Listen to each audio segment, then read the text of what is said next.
Welcome to ರಸಿಕತಾರೆ. ಮಳೆಯ ಶಬ್ದ, ದೀಪದ ಮೃದುವಾದ ಬೆಳಕು ಮತ್ತು ಇಬ್ಬರ ನಡುವೆ ಉಳಿದ ಅಲ್ಪ ಅಂತರ. ಆ ಅಂತರವೇ ಆ ರಾತ್ರಿ ಅತಿ ಹತ್ತಿರದ ಸಂಬಂಧವಾಗಿತ್ತು. ಮಳೆ ಆ ದಿನ ನಿಧಾನವಾಗಿ ಸುರಿತಾಯಿತ್ತು. ನಗರದ ಗದ್ದಲವನ್ನ ಮೌನಕ್ಕೆ ಒತ್ತಿ ಹಾಕಿದ ಮಳೆ ಕಿಟಕಿಯ ಹೊರಗಡೆ ದೀಪಗಳ ಬೆಳಕು ನೀರಿನಲ್ಲಿ ಕರಗಿ ಮೃದುವಾಗಿ ನಡುಗ್ತಾ ಇತ್ತು. ಆ ಕೊಠಡಿಯಲ್ಲಿ 2 ಕುರ್ಚಿಗಳು, ಮಧ್ಯೆ ಒಂದು ಚಿಕ್ಕ ಟೇಬಲ್, ಮೇಲೆ ಹಳದಿ ದೀಪ, ಅತಿ ಮೃದುವಾದ ಬೆಳಕು ಅಲ್ಲಿದ್ದರೂ ಅಲ್ಲಿ ಆಡಳಿತ ಮಾಡುತ್ತಾ ಇದ್ದದ್ದು ಮೌನವೇ. ಅನಿರುದ್ಧ ಕಿಟಕಿಯ ಬಳಿಯಲ್ಲಿ ನಿಂತಿದ್ದ, ಕೈಯಲ್ಲಿ ಚಹಾ ಕಪ್. ಆವಿ ಮೇಲಕ್ಕೆ ಏರಿ ಕ್ಷಣದಲ್ಲೇ ಕಾಣೆಯಾಗುತ್ತಾ ಇತ್ತು. ಅವನ ಮನಸ್ಸು ಹಾಗೇನೆ, ಒಂದು ಆಲೋಚನೆ ಬಂದರೆ ಇನ್ನೊಂದು ಅದನ್ನ ಮುಚ್ಚುತ್ತಾ ಇತ್ತು. ಹಿಂದೆ ಕುರ್ಚಿಯಲ್ಲಿ ಕುಳಿತಿದ್ದಳು ಮೌನಿಕಾ. ಹೆಸರೇ ಹೇಳುವಂತೆ ಮೌನ ಅವಳ ಸಹಜ ಭಾಷೆ. ಅವಳ ಕಣ್ಣುಗಳಲ್ಲಿ ಯಾವತ್ತೂ ಏನೋ ಹೇಳಬೇಕೆನ್ನುವ ಬೆಳಕು ಇರ್ತಾ ಇತ್ತು. ಆದರೆ ಮಾತುಗಳೆಂದರೆ ಅಲ್ಲಿ ತಲುಪುವುದಿಲ್ಲಲ್ವಾ? ಇಬ್ಬರೂ ವಯಸ್ಕರು, ಜೀವನವನ್ನ ನೋಡಿದವರು, ತಮ್ಮ ತಮ್ಮ ಜಗತ್ತುಗಳಲ್ಲಿ ಸಾಕಷ್ಟು ಸೋಲು, ಸಾಕಷ್ಟು ಹೊರೆ ಹೊತ್ತವರು. ಮಳೆ ಚೆನ್ನಾಗಿದೆ, ಅನಿರುದ್ಧ ನಿಧಾನವಾಗಿ ಹೇಳ್ದ. ಹೌದು, ಮೌನಿಕಾ ಉತ್ತರಿಸಿದ್ಲು. ಆ ಒಂದು ಪದದ ಒಳಗೆ ಅನೇಕ ಅರ್ಥಗಳು ಅಡಗಿದ್ದವು. ಮಾತು ಅಲ್ಲಿ ನಿಂತು ಬಿಟ್ಟಿತು, ಆದರೆ ಮೌನವು ಭಾರವಾಗಿರಲಿಲ್ಲ. ಅದು ಒಂದು ಮೃದುವಾದ ಹಾಸಿಗೆಯಂತೆ ಇಬ್ಬರ ಮನಸ್ಸಿಗೂ ಹಸರೆಯಾಗಿತ್ತು. ಅನಿರುದ್ಧನ ಮನಸ್ಸು ಹಿಂದಕ್ಕೆ ಓಡಿತು. ಅವನ ಜೀವನದಲ್ಲಿ ಎಲ್ಲವೂ ಸರಿಯಾಗಿ ನಡೆಯುತ್ತಿದ್ದಂತೆ ಕಾಣುತ್ತಿತ್ತು.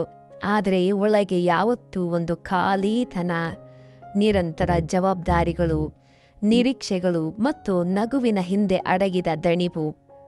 ಮೌನಿಕಾಳ ಮನಸ್ಸು ಬೇರೆ ದಿಕ್ಕಿನಲ್ಲಿ ಹರಿತಾ ಇತ್ತು. ಅವಳ ಬದುಕು ಕೂಡ ತುಂಬಿದಂತೆಯೇ ಕಾಣಿಸ್ತಾ ಇತ್ತು. ಆದರೆ ತುಂಬಿದ್ದೆಲ್ಲವೂ ಅವಳದ್ದೇ ಆಗಿರಲಿಲ್ಲ. ಅವಳದೇನೋ ಕಳೆದು ಹೋದಂತೆ ಅನ್ನಿಸ್ತಾ ಇತ್ತು.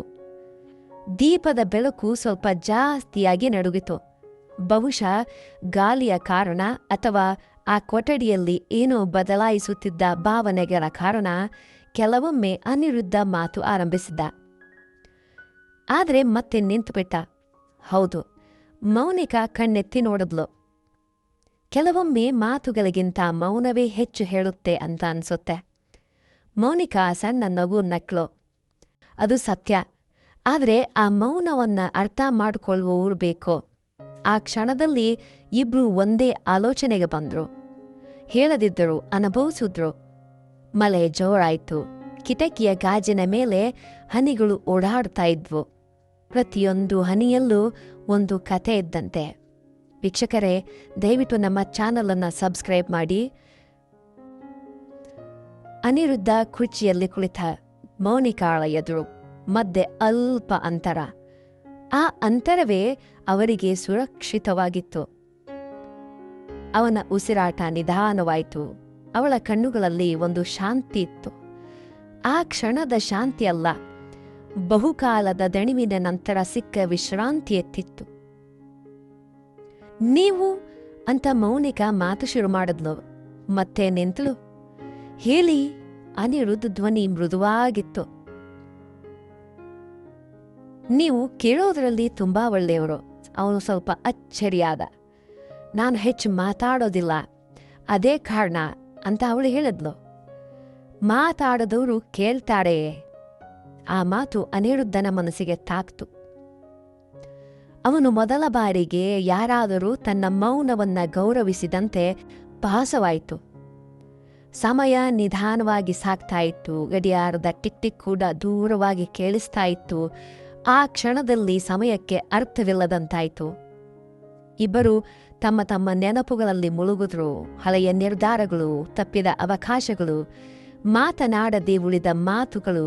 ಮೌನಿಕಾಳ ಕಣ್ಣಲ್ಲಿ ಒಂದು ಕ್ಷಣ ನೀರಿನ ಹೊಳಪು ಅನಿರುದ್ಧ ಗಮನಿಸಿದ. ಆದರೆ ಏನೂ ಕೇಳಲಿಲ್ಲ. ಕೆಲವೊಮ್ಮೆ ಪ್ರಶ್ನೆ ಇಲ್ಲದಿರುವುದೇ ಒಂದು ದೊಡ್ಡ ಸಹಾಯ ಆಗುತ್ತೆ. ಅವಳು ಆಳವಾಗಿ ಉಸಿರೆಳೆದ್ಲು.